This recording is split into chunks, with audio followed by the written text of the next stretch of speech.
ठाकुर जी एक दिन खेल रहे सब सखान के संग, और खेलते खेलते इतने में श्रीदामा भागने लगो। ठाकुर जी बोले, ए श्रीदामा कहां को जा रहा है? श्रीदामा बोलो, लाला ससुराल जा रहा हूं अपनी। ठाकुर जी बोले, नंदगाम सुनो, बरसानो सुनो, वृंदावन सुनो, गोकुल सुनो, जो ससुराल कौन सा गांव है भैया? श्रीदामा हंस के बोलो, लाला ससुराल गांव को नाम ना है। तो बोले, फिर कहा है ससुराल? बोले, जब ब्याह है जाए ना तो अपनो घर तो पीहर है और पत्नी को घर जो है वो ससुराल है। ठाकुर जी बोले, जो पत्नी कौन होवे? बोले, लाला जैसे नंद बाबा की तेरी मैया यशोदा पत्नी है, ऐसे ही मेरा ब्याह है, मैं पत्नी लेवे जा रहा हूं, तो पत्नी के घर को ससुराल के में। ठाकुर जी गए श्रीदामा के पास, ओए श्रीदामा मेरो ससुराल कौन सा है? मेरे ससुराल को नाम बता। श्रीदामा बोलो, मुंह का पता तेरा ससुराल कौन सा? तेरी बहू जहां की होगी मुंह तेरा ससुराल। बोले, मेरी बहू कहां है? श्रीदामा बोलो, लाला मुंह मत पूछे, मैया तो जाके पूछ। ठाकुर जी तो आज पहुंच गए सुबेरे ही, और यशोदा मैया से जाकर के रोने लगे। मैया बोली, काय गुरो लाला? बोले, मैया तेने मुझे इतनी बड़ी बात छुपाई। मैया बोली, कहा छुपा दियो मैंने? बोले, तेने मेरी ससुराल को नाम ना बताया आज तक। मैं 3.5 बरस को बूढ़ा हो, अभी तक मुझे मेरी ससुराल ना पता। अब वो श्रीदामा अपनी ससुराल गए बहू लेवे। यशोदा मैया बोली, लाला तेरी संगत सुधारनी पड़ेगी, सबरे सखा तो दिन ब दिन बिगाड़ते जा रहे हैं, तूने एक बड़ो है जा, तेरी ससुराल है जाएगी। ठाकुर जी बोले, बड़े कैसे हूं मैं? बोले, जब खुद दूध पीने लगेगो, खुद नहाने लगेगो, खुद तैयार है जाएगो, घर के सब काम करने लगेगो, तू बड़ा हो जाएगा, तेरा ब्याह करा दूंगी। महाराज वही दिन ठाकुर जी गए, अपने सबरे पुराने लत्ता कपड़ा लेकर के आए, धोने लगे उन्हें, अपने आप दूध पीने लगे, अपने आप भोजन करने लगे, अपने आप ही उठ पटांग श्रृंगार करने लगे। शाम को बोले, मैया मैं बड़ा होगा, अब ब्याह करा दे मेरो। मैया बोली, बात दिन में ही बड़ा होगा तू? मैया तो बोले, मैया देख तू बात ने मत बदले, बार बार मुझे कहे तू ऐसा कर तो ब्याह कराऊंगी, बड़ा हो जा तो ब्याह कराऊंगी। अब सब काम मैंने कर दिए, घर के सब काम काज करने लगो मैं, देख अपना श्रृंगार खुद करके आऊं, देख कैसा लग रहा हूं मैं। मैया बोली, ओठ वाली चीज आंखन में लगा के आयो, आंख वाली ओठन में लगा के आयो, यूं करो बड़ा होगा मैं। ठाकुर जी बोले, मैया मेरा ब्याह करा दे, नहीं तो श्रीदामा बहू लेके आ रहा हूं, बाकी बहू ले आऊंगा मैं, वही की बहू को ले आऊंगा, वही की ससुराल को अपना बना लूंगा। तभी एक सखा दौड़ा दौड़ा आया, बोले, ए लाला देख श्रीदामा बहू लेके आ गो।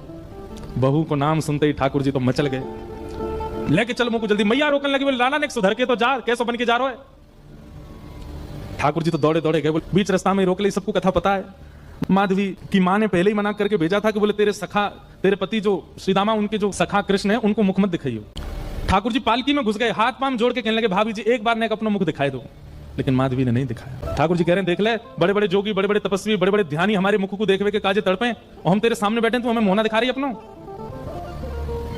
माधवी ने मुख नहीं दिखाया। ठाकुर जी बोले, ठीक है, तड़पेगी मुख को देखवे के काजे। माधवी बोली, मोह ना तड़पनो, मेरे पास मेरो खसम है, भैया देख लूंगी, तो मैं काय को देखूं? ठाकुर जी बोले, वचन देके जा रहा हूं, तड़पेगी। जैसे छोटे से बालक कभी कभी बड़ी बड़ी बात करते हैं तो बड़े लोग उसको मजाक में लेते हैं, ऐसे माधवी ने भी मजाक में लिया, देखा ही नहीं ठाकुर जी को। श्री शुकाचार्य जी वर्णन करते हैं वृंदावन में कैसी स्थिति है। गोपियां दोहन करती हैं तो घर घर घर जो दही की मथनी की आवाज आती है ना, उसी में ही कीर्तन करने लग जाती हैं। कृष्ण ऐसे, कृष्ण के नेत्र ऐसे, कृष्ण की नासिका ऐसी, कृष्ण के कान ऐसे, कृष्ण को मोर पिछ ऐसा, कृष्ण की पीतांबरी ऐसी, कृष्ण की भुजा ऐसी, कृष्ण के चरण ऐसे। कोई गोपी अपने घर में चौका लगा रही है और चौका में पहुंचा की जो छर्र छर्र आवाज आवे, वही छर्र छर्र ध्वनि में ही कीर्तन करने लग जाए, कृष्ण ऐसे, कृष्ण ऐसे। हसितम मधुरम, चलितम मधुरम, वमितम मधुरम, मधुराधिपते अखिलम मधुरम। इन सबकी बातें सुनकर के मीराबाई, माधवी को ऐसा लगता है कि इन सब से तो मैं श्रेष्ठ हूं, कम से कम अपने पति की हूं, इन सब की तरह तो नहीं। पूरे दिन उस कृष्ण की प्रशंसा करती रहती हैं। सब गोपियां माधवी से कहती हैं, अभी तक तेरे सामने आयो ना है और तेने अभी तक देखो ना है।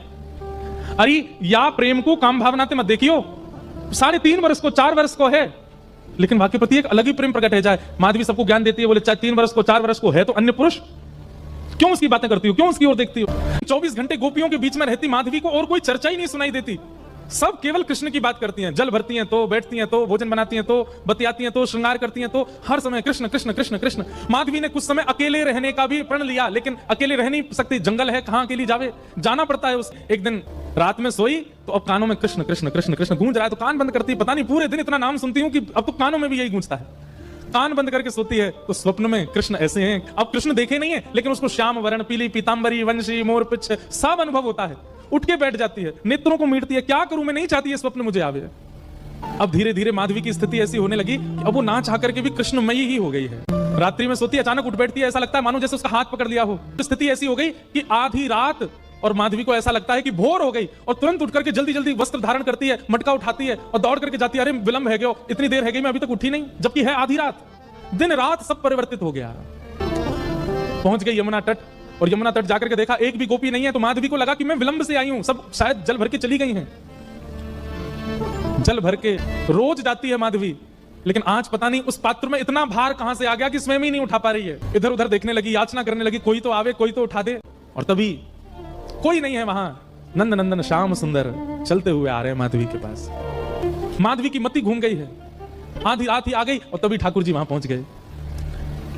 पहले तो चाल देखी तो चाल पर मोहित हुई, फिर जब वक्ष देखा तो वक्ष पर, जब हाथ देखे तो हाथ की चलन पर मोहित हो गई, और मुख देखा तो भूल गई सुध बुध।